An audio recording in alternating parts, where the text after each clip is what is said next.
It has been years since we last looked at the Kraken series from NZXT, but I think now is the best time that we jump right back into it, because over the last year, NZXT has actually refreshed this entire lineup with 3 models. So you have the Kraken Elite way at the high end, Kraken Plus that's a little bit below that, and finally an entry-level Kraken Core. So we're going to be covering all 3 of these coolers in this video. Not only that, but we've also dedicated some time to testing these coolers with NZXT's brand new high-end fans, the 30mm thick F120X, which they're claiming are some of the best around. Basically, T30 competitors, and in our testing at least, they actually are. So before we set this whole thing into motion, I think there needs to be a little bit more of an in-depth explainer about where each of these coolers lands within not only NZXT's lineup, but also against competing 360mm solutions that are out there on the market right now. At the very top of the heap is the Elite, which is one of the pricier AIOs around at its normal price of just over $300 US, but you can consistently find it for sale between $270 and about $280, and that's still a hell of a lot of money, guys, even though it has an LCD screen. Still, it looks great, has plenty of customizability, there's a halo ring around its perimeter, it just feels so well put together. The screen is also very well integrated when compared to almost all of the other coolers out there. Past that, the Elite has a trio of fans that are mounted in a single frame. It looks super clean and there's no cable management to worry about, at least not for the fans. But if one dies, you're gonna scrap the entire thing. Yeah, not the best approach, I'll admit, but it looks pretty good, and the non-RGB black model gets regular individual fans. And I do have one major critique here, and this goes for every single one of the Krakens in this lineup. The LED light bar on the side of the fans isn't even a light bar. It's simply an opaque strip that carries the lighting from the fans to the outer frame. So the effect is super inconsistent, and it doesn't look anything, and I mean anything, like NZXT's marketing images. But honestly, the Elite feels super well put together, from the standard thickness radiator to the super pliable sleeve tubing and the well finished copper base plate. There's really not much to critique here, and I'm gonna admit a little bit of I guess bias here. My Canadian patriotism is gonna show up a few times throughout this video, because instead of going with your typical Asetek or Lepitech for this AIO, NZXT decided to partner up with Coolite, a good old Canadian company that's based out of Calgary. So look, good on NZXT for thinking very far outside of the normal box when it comes to AIOs. Meanwhile, the Kraken Plus is NZXT's effort to take everything people love about the Elite, like its looks, performance, and LCD screen, and simply distill it down into something that's a lot more affordable. It's actually $100 or more less. Basically, what you get is the same radiator and pump as the Elite, but the tubes are slightly narrower and the fans get a very minor downgrade, though they also use a uniframe approach for the white RGB version and the standard 120s on the black. And yet the main cost savings here comes from a smaller,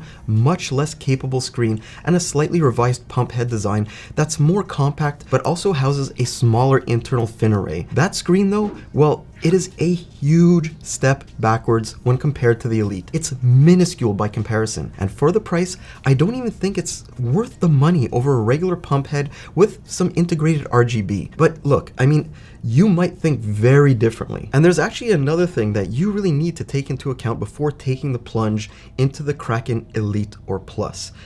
Look, a lot of other manufacturers, they have almost identical specs between their RGB fans and the regular fans, but NZXT's are actually very, very different. So the uniframe RGB ones have a slightly higher top speed, but offer significantly less static pressure and almost the same CFM values despite running 20% faster. On paper at least, they're inferior from an RPM normalized perspective. But check this out.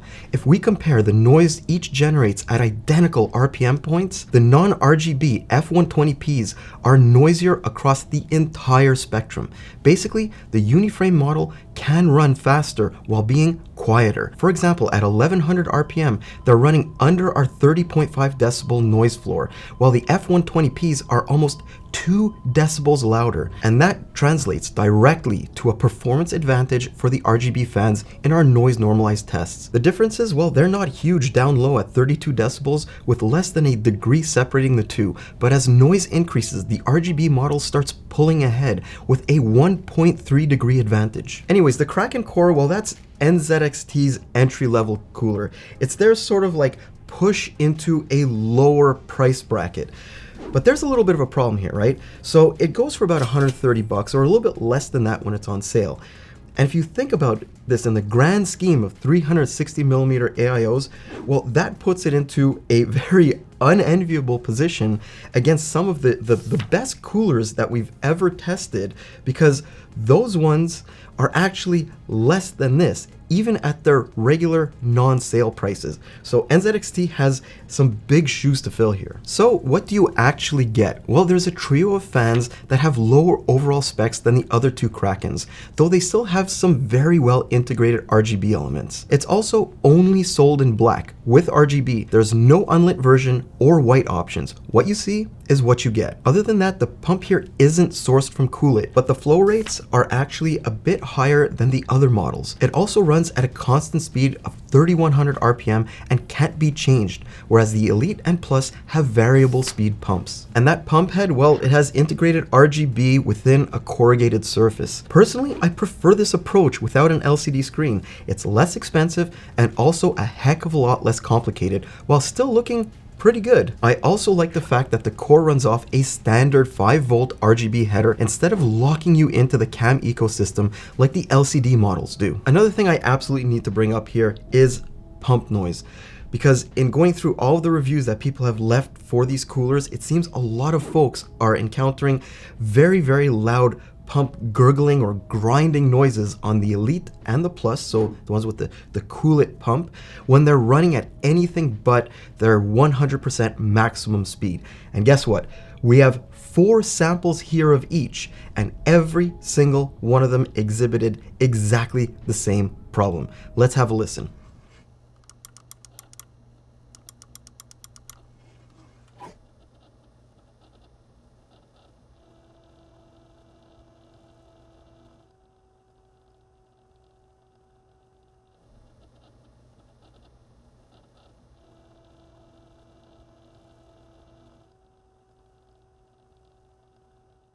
So yeah, I'd definitely recommend running the pumps on those two coolers at their maximum speed, because believe it or not, that's where they're the quietest.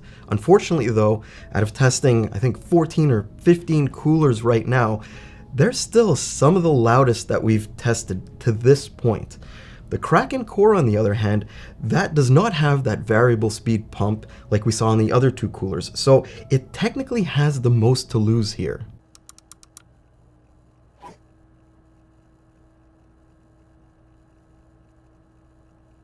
So luckily, the Core's pump is very, very quiet. It's actually better behaved than the two higher end models.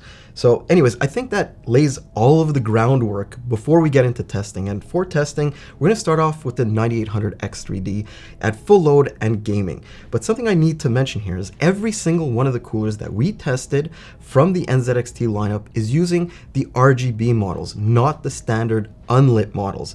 The other thing is they're all compared to 360 millimeter AIOs. So every AIO that you're going to see in these charts is 360 millimeters. Meanwhile, the thermal compound that we're using is ID Cooling's Frost X45 for a number of reasons. Its temperatures were good, it's ultra easy to apply and clean up, and more importantly for us, its numbers were super stable from one application and mount to another. And considering that every single data point that you're going to see here is the result of 3 separate mounts, that's super critical for our testing. So first of all, let's plot all of the best coolers we've reviewed to this point on the 9800X3D, with the Lianli GA Lite performance leading the pack, while the NZXT Kraken Elite essentially ties it right across the entire noise range while also beating the much more expensive Triax. And remember, these numbers are from an LCD equipped cooler that, while still expensive, is a hell of a lot cheaper than the Panorama. Meanwhile, the Kraken Plus is another strong competitor, with it being on average 1.5 degrees warmer than the Elite, and essentially tying the Nautilus and Triax at most decibel levels.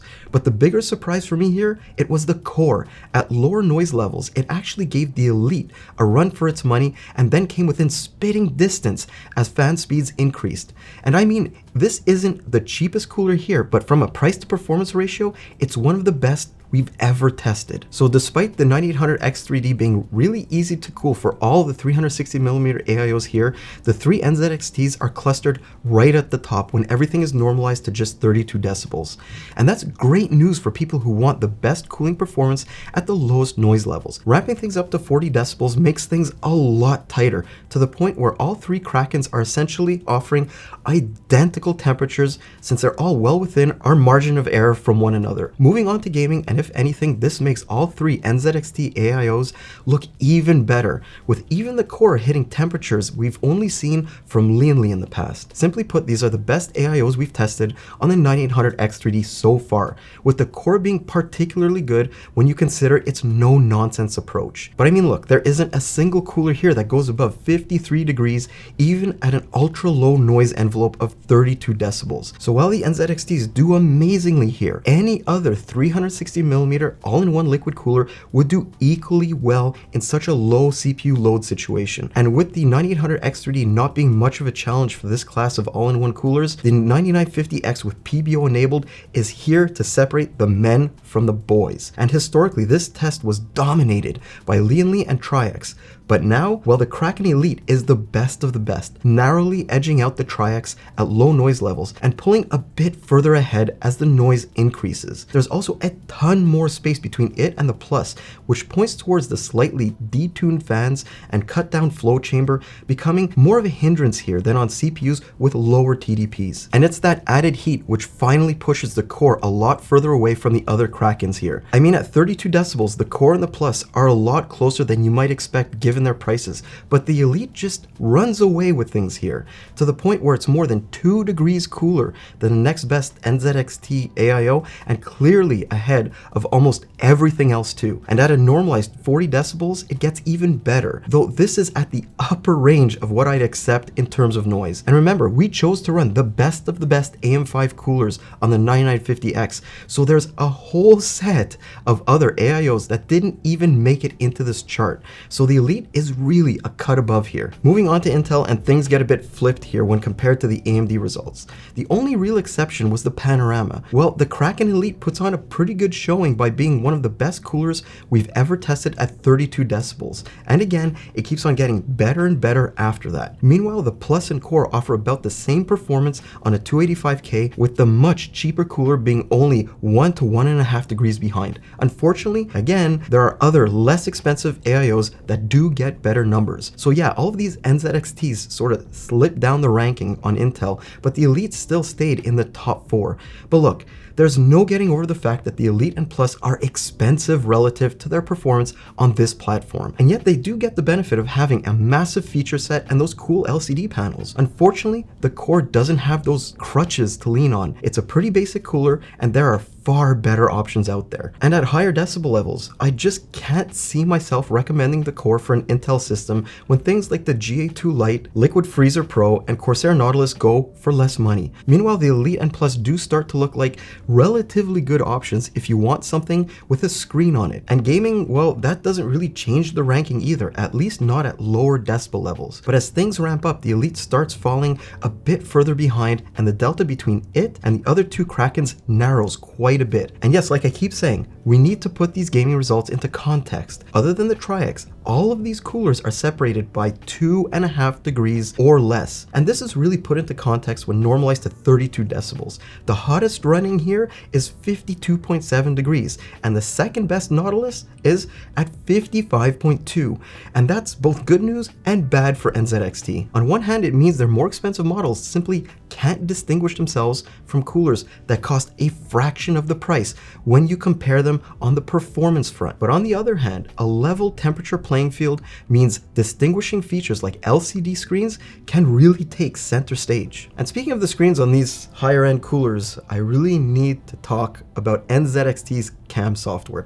Because look, software is what any LCD equipped cooler lives and dies by. So I have to start this off by saying that we've put over 100 hours into testing these coolers, and in all that time, cam didn't crash or cause compatibility issues even once. And look, I know that we might be the exception here based on a lot of community feedback, but this is our honest experience with cams so far. Everyone here also praised its quick responsiveness, the simple editor to make sure media fits properly on the screen, easy to understand interface. The list of positives compared to other software just goes on and on. Oh, and the ability on the Elite and Plus to report liquid temperatures is just icing on the cake. I do have one little criticism here. Look, these are high-end coolers with high-end prices and a pretty good software. The main problem is that what you set in the software, like say a basic yellow, is definitely not what's replicated on the cooler itself. Like the yellow on the cooler ends up looking like it has a green tinge. Orange looks yellow. Red is pretty good, but there's a slight pink tinge to it. It really needs to be modified after you set a basic color. And for me, I think that's a little bit of a miss on NZXT's part. You can get what you want, but it's gonna take a little bit more massaging to get there. The other little, I guess you would say like a teeny tiny issue that we had, and that is unfortunately the memory footprint. When you're running the LCD screen with GIFs or videos or whatever it is you choose, you're looking at about a gig of memory when it's running in the background. I mean, I guess in the grand scheme of things, it isn't that bad considering a single Chrome tab these days can take like 700 megs to 1.4 gigs, but it is something you need to take into account now that memory is becoming such a precious commodity. I also have to praise the installation process. All of the Krakens get slight variations to the same approach. Slide on the retention bracket for your particular platform. With Intel, get the backplate aligned, install the standoffs, and screw the whole thing down. That's it, no tiny bits and pieces, no confusing instructions, it just works. But it isn't perfect. On the cam-equipped coolers, you have to deal with a massive breakout cable that can cause a royal mess for cable management. I also wish that its position on the Elite's radiator was a bit less conspicuous, because this looks terrible in an otherwise clean dual chamber case. The Plus, well, it isn't really any better because it's got that custom 16-pin connector making a beeline from the pump head to the closest cable routing point. And the black color might help camouflage it on a regular motherboard, but it looks just hideous on a white motherboard. And the Core with its standard connectors, I think it just cleans up a whole lot better than the other two Krakens. The only problem here is that because it's only available in black, it sort of stands out like a sore thumb if you're doing a white build. Now at the very beginning of this video, I promised you something else, and that was testing with NZXT's new high-end fans. And that's exactly what I wanted to do because these things, they really are something special, but I wanted to set the stage here first. Basically, the new X series comes as either single 120mm or 140mm designs or in a unibody 240, 280, and 360 for a more continuous look. Those single frame setups, well, they actually have a few small advantages too, like a lower price than buying individual fans and continuous rather than disjointed RGB lighting on their faces. There's also ever so slightly less of a gap between each fan, so the coverage on a radiator is improved over the single units. And you could probably tell by pricing at least, these are set to go up against, of course, the Phanteks T30, while also offering RGB elements. And those specs seem to match up pretty well too. 30mm thick LCP construction, a hybrid bearing design, and a redline of 3100 RPM. And the effect that they have on all these coolers, well, is pretty significant. At a normalized 32 decibels, the Core and Plus see their temperatures drop by at least 2 degrees, while even the Elite gets in on the action with a trio of F120Xs shaving off a degree from its temperature. And how does that compare to the T30? Well, it's obvious that it's sort of like mission accomplished for NZXT here, because these things deliver almost identical results as Phanteks on every single one of the AIOs. Things really don't change at 40 decibels, though the separation between the X and standard fans does tighten up quite a bit. The same thing can be said about the T30s, so it seems like NZXT has tuned these things to run their best at lower decibel and RPM levels. And over all of this testing, I think I've come to a little bit of a realization here. It seems like all of the coolers that have been launched relatively recently, like within the last year to 9 months, and these NZXTs are part of that group too, they seem to be refocusing their efforts on optimizations specifically for AMD processors. In this case, it's the Ryzen 9000 series. It's almost like all of these manufacturers came to this moment where they're like, look, we used to be optimizing for Intel because they were the dominant market player. But now, Ryzen's popularity in the market, I think that they're betting that it's here to stay. And that has led to some amazing temperatures on AM5. And that led to the Elite Plus and Core all getting some of the best 9800 X3D results we've seen so far. But it's really the Kraken Elite that stood out, especially when dealing with higher wattages on the 9950X. And look, anything less than like near perfection in our temperature testing would have been just devastating given how expensive this thing is. Luckily, sales can bring it down by a lot because at $280, a price it's been sitting at for a while now, I think it's currently one of the best all-around LCD equipped AIOs on the market. From features to performance to, yes, even the stability of the software compared to the other like junk that we've seen, you name it, NZXT has something special here with the Kraken Elite. The only little issue is the pump noise, but running that at 100% seems to solve a lot of the problems. But speaking of pricing, unfortunately, I think it's exactly that sort of sinks my perspective of the Core and the Plus. Because look, in the markets where they play,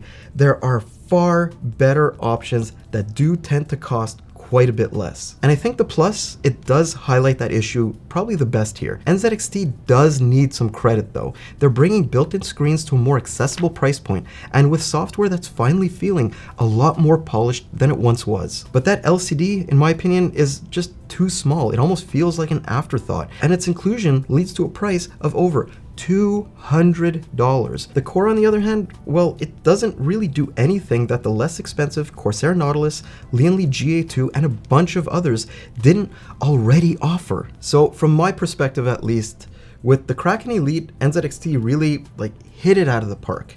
On the other hand, when you look at the Core and the Plus, they're good coolers that could really use some massaging in terms of price.